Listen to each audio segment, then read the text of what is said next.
Hello everyone. I recently got the opportunity to play Phoenix Point, and I want to provide a different viewpoint on the game. This game is $40 base before you add in the season pass and all of that. So it's entirely possible just to buy the base game and then get the season pass later on if you don't want to spend too much on it. If you don't spend on the season pass right away, it keeps the cost within indie game levels. I've noticed that there are indie games that cost between $10 and $40, so there's that. For a game that low of a cost, it did bring in a lot of fresh ideas from XCOM, I guess you can say. XCOM did try to improve over the course of its games, but ultimately it didn't really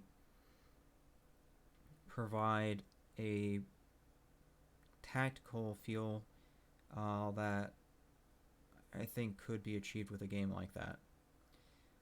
Examples being the stealth mechanic.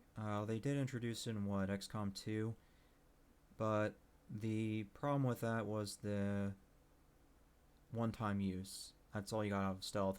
There wasn't any silenced weapons or anything to play the stealth role, I guess you could say. That's one of the many things that Phoenix Point did differently than XCOM is they did incorporate a stealth combat, a true stealth combat, in which that you can actually try to, I guess you can say, play how you want to.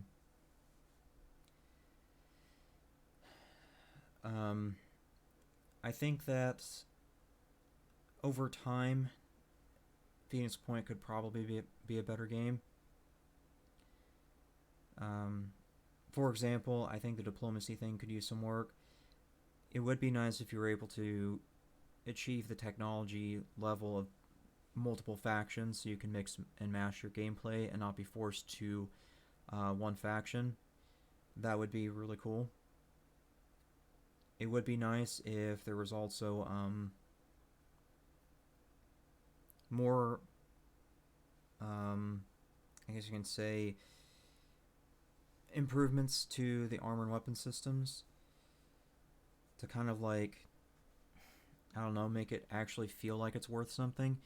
Because as it stands, one of the factions, which is supposed to be the military faction, their armor rating on their armor is not that much higher than what you start with.